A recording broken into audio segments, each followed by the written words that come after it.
Welcome to the Old Time Radio Westerns. I'm your host, Andrew Rhines, and before we get into this episode, I wanted to do a little PSA and remind you that I put out multiple shows a week of Old Time Radio Westerns. You can check them out by going to otrwesterns.com or looking up OTR Westerns on your podcast application of choice. We're releasing over 10 episodes a week so far, about 100 a month. So definitely want you to check that out. Again, otrwesterns.com and check it out. I also wanted to invite you to check out my sister podcast site, OT Netcast, and that's Netcast. So OT Netcast, Netcast, otnetcast.com. We're currently releasing mystery genre shows, and this is shows like The Shadow, Escape, Suspense, and The Whistler. And we have plans on bringing other shows to the network for you guys to listen to. So it's my non-Western old-time radio channel that I can kind of do other genres that not only I like, but hopefully you would like too. You can check us out by going to otnetcast.com or searching OTNETCAST on your podcast app of choice. Now let's get into this episode. This episode is going to be Challenge of the Yukon. Original air date is October 18th, 1950, and the title is The Masked Gunman. Now, as howling winds echo across the snow-covered reaches of the wild Northwest, the Quaker Oats Company, makers of Quaker Puff Wheat and Quaker Puff Rice, the delicious cereal shot from guns, in cooperation with the Mutual Broadcasting System, present by special recording, Sergeant Preston of the Yukon. It's Yukon King, swiftest and strongest lead dog of the Northwest, breaking the trail for Sergeant Preston of the Northwest Mounted Police in his relentless pursuit of lawbreakers. And King, on you, Husky! Gold discovered in the Yukon. A stampede to the Klondike in the wild race for riches. Back to the days of the gold rush. And the adventures of Sergeant Preston and his wonder dog, Yukon King, as they meet the challenge of the Yukon.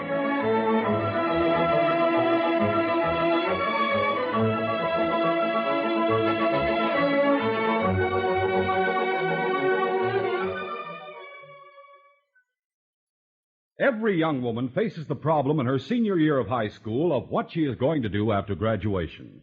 We'd like to suggest a possible career that has much to offer any young girl who is about to finish high school and hasn't made up her mind yet. This possible occupation is nursing. Today, the fields open to the graduate nurse are wide and varied. She can enter hospital service, private duty, research, or any one of numerous others. To become a registered nurse, you must complete the usual 3-year course, or you may combine your studies with 4 or 5 years in college and earn a B.S. degree, too. Your studies in such vital subjects as psychology, sociology, and child care are supervised by skilled doctors and graduate nurses. If you are interested in finding out more about this career, you should go to your nearest hospital or collegiate school of nursing, or you can discuss it with your school advisor. More nurses are a growing national need. Why don't you look into it today? This message is brought to you as a public service.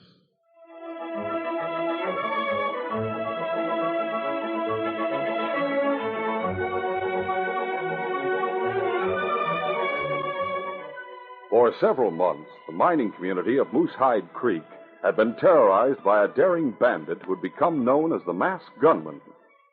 Late one afternoon, an orphan boy named Virgil Patton, who was employed at one of the local mines, was buying supplies at Rube Grundy's general store. As Virgie was loading the supplies on his sled, he heard another team of Huskies approaching along the main street of town. Looking up, he recognized the driver of the team as an old friend. Oh, Sergeant Preston!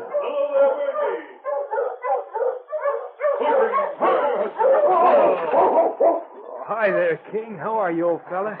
Oh, gosh, but you're a swell dog. Glad to see you again, Virgie. So am I. Sure is nice to see you two again, Sergeant. I didn't know you were coming to town. I didn't either till I got my orders. That was just about an hour before I left Dawson. Say, I'll bet I know why you're here. I bet they sent you to capture the masked gunman. Yes, that's one of the reasons, Virgie. How are you making out at the mine? Oh, I'm making out fine, Sergeant. Mr. Moffat hired me as soon as he read that letter of introduction you gave me. He treats me swell. I'm glad to hear that, Virgie. Hank Moffat's a very nice person. He lost a boy of his own about a year ago, so I felt sure he'd give you a job. Well, you on your way back to the mine? Oh, yes, sir. I just came to town to buy supplies for the cook. Say, how about coming back with me? Mr. Moffat will be glad to put you up. Why, thanks, Virgie, but I plan to stay with Mr. Wayburn, the express agent. It was at his request that I was sent here. However, I'll try to get out to the mine the next day or so. I'll tell Mr. Moffat to expect you. All right, do that. In the meantime, give it my best. Oh, I sure will, Sergeant. So long. Bye, Virgie. All right, King. Up front, boy.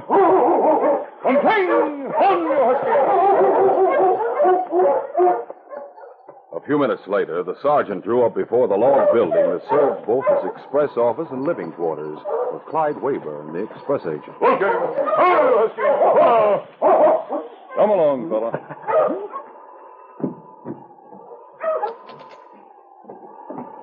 Well, Sergeant Preston and King. Hello, Clyde. By Juniper, it sure is good to see the two of you. Now I can stop worrying about all this gold I have stored up here in the safe. You're shipping it out at the end of the week? That's right. I'm sending it down to Skagway. Has the masked gunman committed any more crimes recently? No, he hasn't pulled off any jobs since that hold-up that Constable Ross came here to investigate. Well, say, why are we standing here gabbing this way? Take off your parka, Sergeant, and make yourself comfortable. Not just yet, Clyde. First, I'd like to go around and question some of the people who've been held up by the masked gunman. All right, Sergeant, you do that, and I'll have supper cooking by the time you get back. That evening, after helping the cook prepare supper for the mine hands at the bunkhouse, Virgie Patton carried a tray of food over to the mine office for the foreman, Hank Moffat, and his younger brother, Roy Moffat, who worked as Hank's assistant. The two brothers usually ate by themselves, apart from the rest of the crew. Hank was seated at the table alone as Virgie entered. Evening, Virgie. Oh, good evening, Mr. Moffat. Hey, that grub smells mighty good. What have you got in that pan? Mulligan stew. Just what I thought. Oh, by the way, has my brother gotten back from town yet? Oh, yes, sir. I saw him unhitching his team just a minute ago. That's probably him now. About time you were getting back, Roy. That's a pleasant way to greet me. What's eating you now? Nothing's eating me. I just think you ought to spend a little less time in town and a little more time here at the mine. Yeah, I know. I ought to be an earnest, hard-working guy like you, and I might get ahead in the world. I suppose you were at the cafe gambling again. Well, what if I was? You're out practically every night carousing around. And now you're starting to do the same thing in the afternoons. Whose business is it, mine or yours? Now, look, Roy, there's no sense taking that attitude. Don't you realize I have your own best interests at heart? I've always felt responsible for you. You know that. Oh, so now you're going to pull that big brother act on me. Well, you can save your advice because I'm not interested. All my life I've had to listen to your sermons. And I'll tell you right now, I'm getting fed up. All right. I won't say another word. Pour me some of that coffee, will you, Virgie? Oh, yes, sir. Thanks. Oh, by the way, Mr. Moffat, Sergeant Preston's in town. Oh? Sergeant Preston. Oh, yes, sir. He just arrived this afternoon. He was sent here to capture the masked gunman. Well, that's good news. Where's he staying? With Mr. Wayburn, the express agent. He said Mr. Wayburn was the one who asked to have him sent here. Well, I hope he gets out here to the mine to see us. He said he'd try to during the next day or so. It's fine. I can hardly wait to see him. As soon as supper was over, Roy Moffat hitched up his team again and drove back into town. He halted in front of Ruth Grundy's general store. Whoa! Whoa, you huskies! Whoa!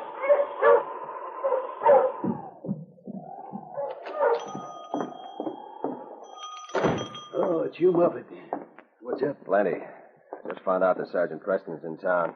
I already know that. I saw him talking to young Patton in front of the store this afternoon. According to Virgie, he's staying with Clyde Wayburn, the express agent.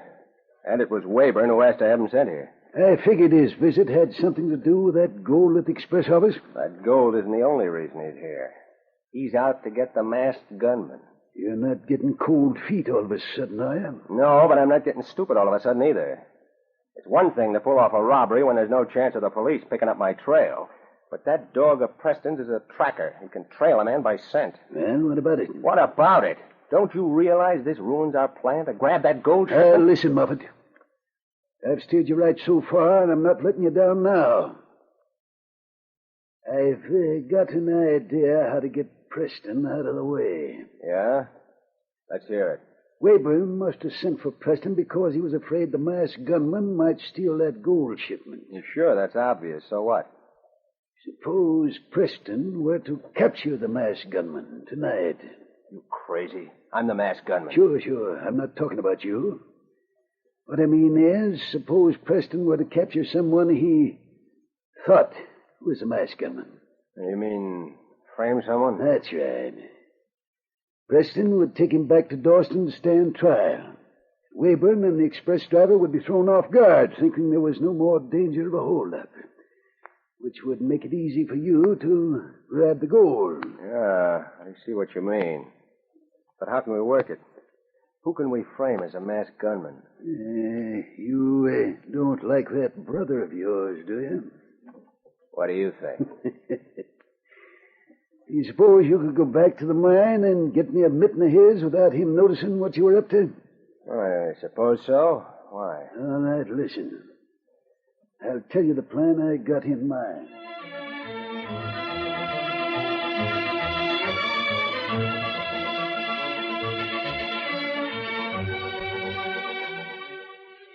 We'll continue our adventure in just a moment. He did it! A home run way out of the left field stands, and the home team wins the game. Are you kids there? Are you seeing the exciting homers that your home team makes and cheering them on? Come out to the ball game now as guest of a major or minor league team. Your free ticket is waiting for you right inside packages of Quaker puffed wheat, Quaker puffed rice, Muffet shredded wheat, Quaker Paco 10, which has 2 free baseball tickets. Yes, if you are 12 years or younger, just bring mom or dad or another paying adult and see a wonderful major or minor league baseball game free. Names of teams and dates are on every ticket. Hurry! Get a free baseball ticket package of Quaker puffed wheat or rice, Muffet shredded wheat, or Quaker Paco 10. If your store doesn't have the special packages yet, just send a box top from the regular package of Quaker ready-to-eat cereal. Send to Baseball, Box 5205, Chicago 77, Illinois. Don't wait and miss exciting games. Act now.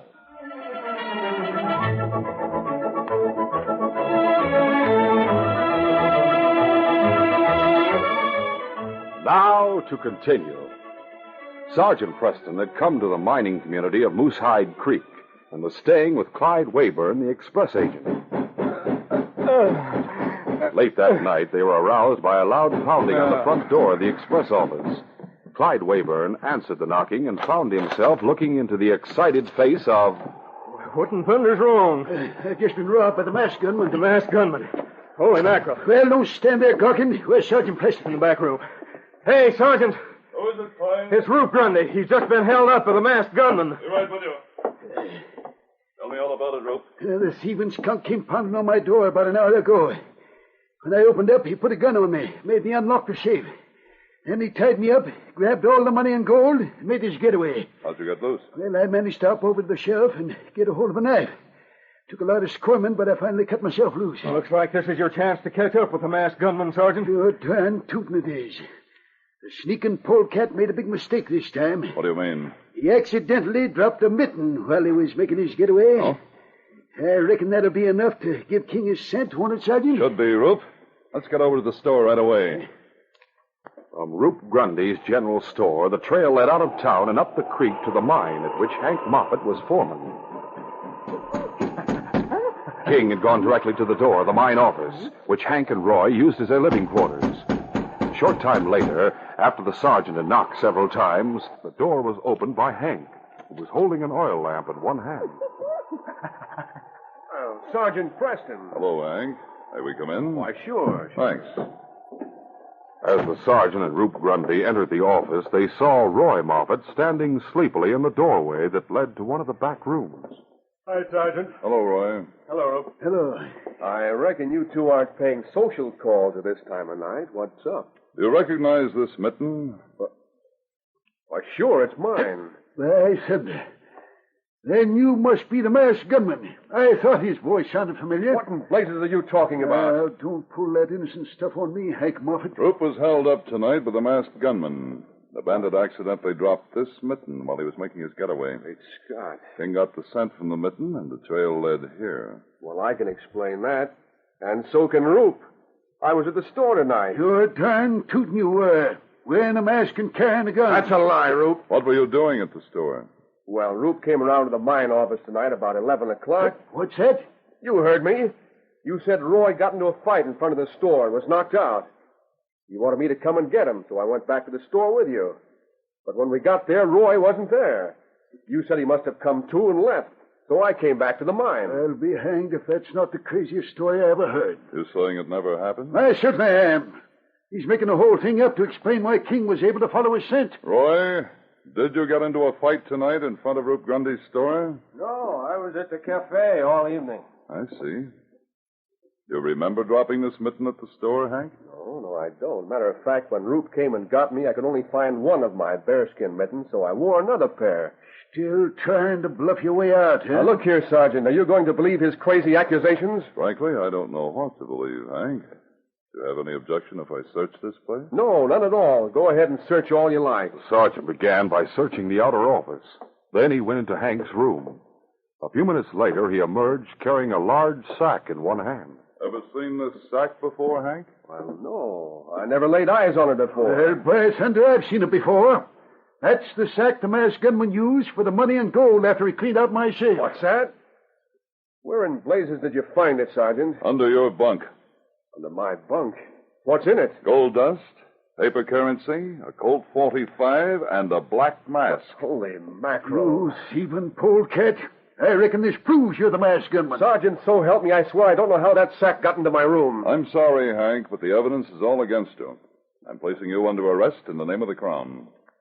The following day, the news spread up and down Moosehide Creek of Hank Moffat's arrest as the masked gunman. Virgie had come to the express office where the sergeant was holding Hank prisoner. I don't care what the evidence is against him, Sergeant. I'm sure Mr. Moffat didn't commit that robbery. Thanks, Virgie. I'm glad someone has faith in me. I don't like to see you wearing those handcuffs any more than Virgie does, Hank. But unless we can prove that sack was planted in your room, you'll have to stand trial for the robbery. I don't like to say this, but, well, if you ask me, Mr. Moffat's brother could have done it. Roy? Oh, no, Virgie. You mustn't even suggest such a thing. But he hates you. Look how he was talking last night at supper. I know we have our differences, but Roy's my own flesh and blood. He wouldn't frame his own brother. Well, the idea's fantastic. I'm not so sure of that, Hank. If your version of what happened last night is true, then someone certainly framed you, and Roop Grundy is in on the plot. Sure, Grundy's doing his best to frame you. There's no doubt about that. But that doesn't prove Roy had anything to do with this dirty scheme. Roop couldn't have carried out the scheme unless he were sure beforehand of Roy's movements. Besides, how'd he get hold of your mitten, and who planted the sack in your room? The fact is, Roy's about the only person who could have helped Roop frame you. Hang it all, Sergeant. I just can't believe it. The whole thing doesn't make sense. Why should anyone want to frame me anyhow? Well, your arrest would certainly work to the advantage of the real masked gunman. But what do you mean? if I should take you back to Dawson, thinking I had captured the masked gunman, the way would be clear for the real crook to steal that express company gold shipment. Hey, I never thought of that. But you're not suggesting that Grundy or Roy might be the masked gunman? It's not impossible, Hank. Isn't there any way you can clear Mr. Moffat? I'm not sure, Virgie. I have a plan that might work if you'd be willing to help me. I'll be glad to help you, Sergeant. What do you want me to do? Well, here's what I have in mind, Virgie.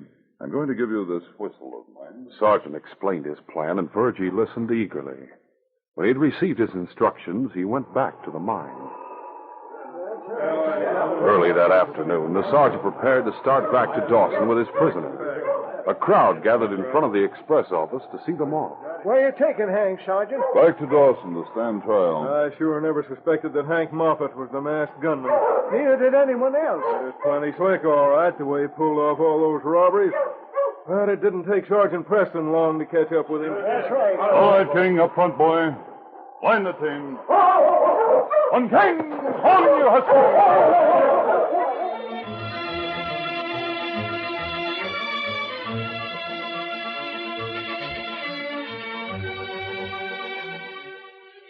We'll continue our adventure in just a moment. Say, kids, which would you rather do? Read about your favorite baseball team in the papers? Or see a game on the screen? Or be right in the ballpark, yelling for the players on your team, eating hot dogs, drinking soda pop, and having the time of your life? Golly, nothing beats the fun of the ballpark. Come out to the game now as guest of a major or minor league team. Walk right through the gate without paying a cent. If you're 12 years or younger and bring mom or dad or another paying adult. You can now get a free baseball ticket right inside a package of Quaker puffed wheat or Quaker puffed rice or Muffet shredded wheat. Or buy Quaker Paco 10 and get 2 free baseball tickets. Names of teams and dates are on every ticket. Get in on the fun. Right away, get a free baseball ticket package of Quaker puffed wheat or rice, Muffet shredded wheat, or Quaker Paco 10. If your store doesn't have the special packages yet, just send the box top from the regular packages of these same cereals. Send to Baseball, Box 5205, Chicago 77, Illinois.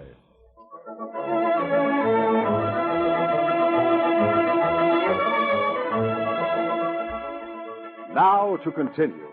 Late that night, Roy Moffett left the mine and walked into town. He went to Rube Grundy's general store and rapped softly on the back door. A short time later, a glow of light appeared behind the shuttered windows, and the door opened. Come on inside. I've got to hand it to you, Rube. This scheme worked out perfectly. Sure, I knew it would. Take off your pocket. You can hang it there in the hook. Okay. I sure got a laugh out of the way Preston fell for that frame-up. He's probably patting himself on the back right now for capturing the masked gunman. And all the time, the real masked gunman is sitting right here in this chair. You may be the masked gunman, Moffett, but don't forget, I tipped you off to all the jobs you pulled and hid the loot for you afterwards. Sure. I'm not denying that. Which reminds me, most of the loot is still here in the store. I trust you're keeping it safe till we make the final split. Don't worry. I've got it hidden away in the loft. We'll make the final split after we get our hands on Express Company gold. Suits me. Did you find out exactly when the shipments leave? What's the matter? Thought I had my tobacco here in my pocket, but I must have left it in my pocket. Just a second. I'll go and get it. With casual, unhurried steps, Roy walked over to his parka, which was hanging beside the door. Suddenly, he jerked the door open. Hey, gotcha. Where'd he fit? Yeah, listening outside the door. I thought I heard a noise on the porch. I wasn't listening. Shut up and come on inside. You must have followed me here from the mine. Just what did you think you were doing, Virgie? Playing detective? Hey, look at this. You mean that braided cord around his neck? A cord, and what's on the end of it? Gold whistle. Yeah, Sergeant Preston's whistle. Holy mackerel. What do you suppose you... I'm supposing that maybe Preston isn't quite so dumb as we thought. How about it, Virgie? Did he tell you to spy on us? I won't tell you. You'll tell us, all right, or I'll twist your arm off. No, you can't make me talk. Virgie struggled desperately, but he was terrified by the menacing manner of the two crooks, and the pressure which Roy was exerting on his arm was agonizing. Finally, he broke down. All right, I'll talk. That's better. It's true. Sergeant Preston did tell me to spy on you. I followed you here from the mine. What about that whistle? I was supposed to blow it and signal to him as soon as I had something to report. You mean he didn't go back to Dawson after all? Go on, talk. All right.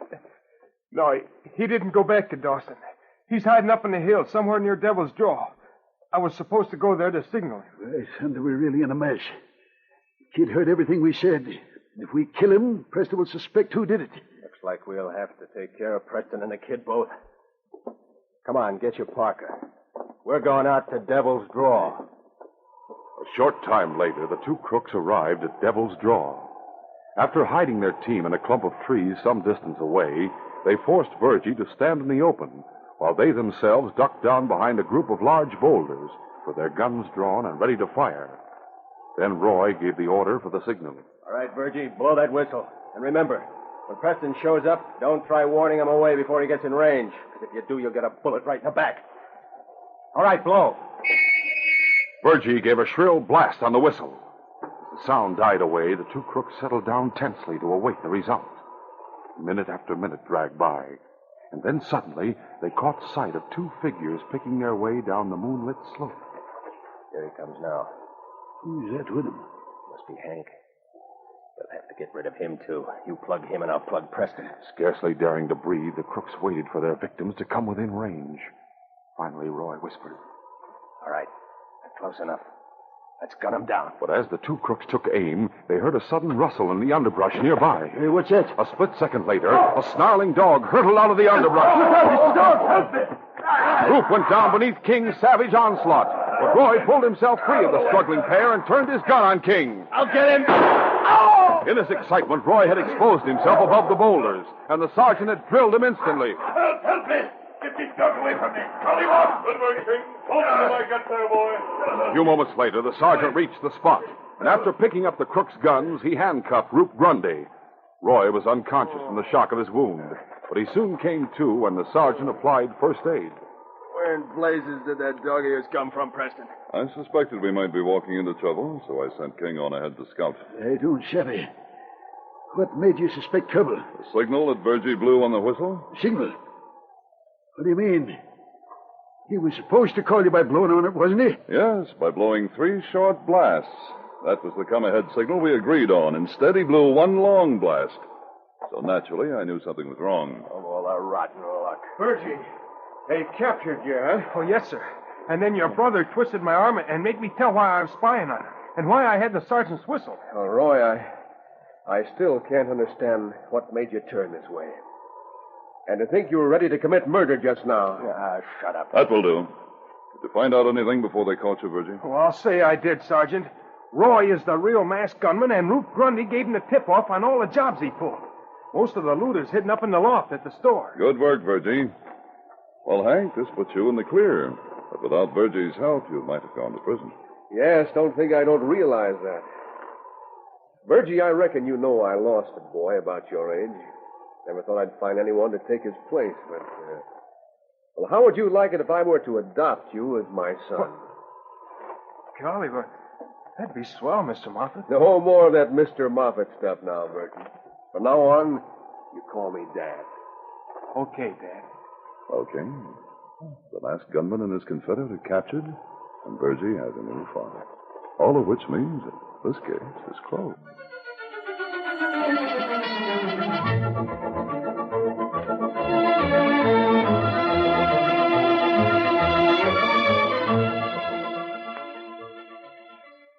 We'll return in just a moment with a word about our next exciting adventure. Here's a Mutual note for you. Mutual is a network that has programs you can enjoy throughout the week. If you like question and answer fun, then you'll find there are all sorts of quiz programs you can listen to on Mutual. You can try and outguess the contestants and see if you know the right answer before they do. Even if you don't know, it's loads of fun listening to others. And you can learn a lot at the same time, too. And some of you boys and girls probably have favorite songs and favorite singers that you like to listen to. When you tune into Mutual, you'll hear many of the stars you like best, singing and playing the kind of music you enjoy most. Don't forget, too, there are programs of outdoor adventure and others of barn dance music and jamboree. There's plenty of good listening waiting for you on your Mutual dial. Tune in every weekday afternoon for Mutual's famous programs, especially designed for adventure lovers. And remember to listen other times as well for different kinds of programs you like over most of these stations.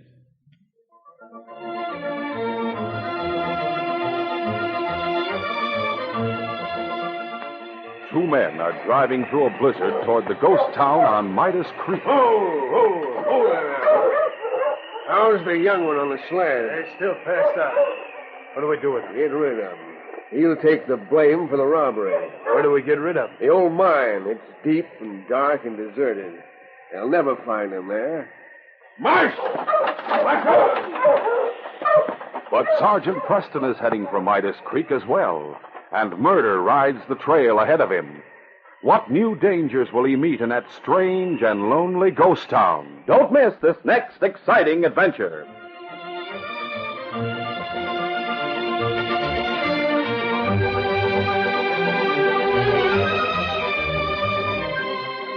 These Sergeant Preston of the Yukon adventures are brought to you every Monday through Friday at this time by the Quaker Oats Company, makers of Quaker Puffed Wheat and Quaker Puffed Rice, the delicious cereals shot from guns. by special recording in cooperation with the Mutual Broadcasting System. They are a copyrighted feature of Sergeant Preston of the Yukon, Incorporated. Created by George W. Trendle, produced by Trendle Campbell Muir Incorporated, and directed by Fred Flowerday. The part of Sergeant Preston is played by Paul Sutton.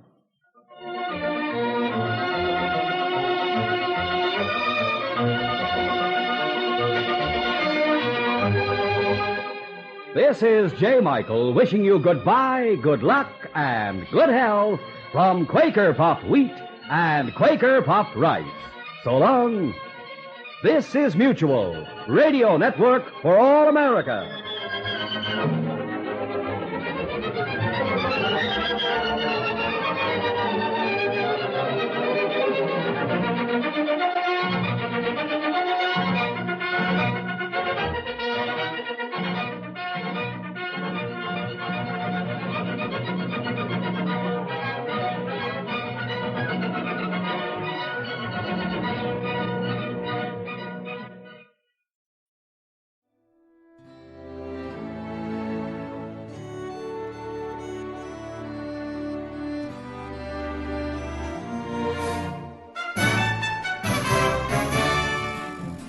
This has been a presentation of OTRWesterns.com, and we hope you enjoyed. Please take some time to like and rate our shows in your favorite podcast application. Follow us on Facebook by going to OTRWesterns.com/Facebook. Subscribe to our YouTube channel by going to OTRWesterns.com/YouTube. And send us an email, podcast@OTRWesterns.com. You can call and leave us a voicemail, 707-986-8739.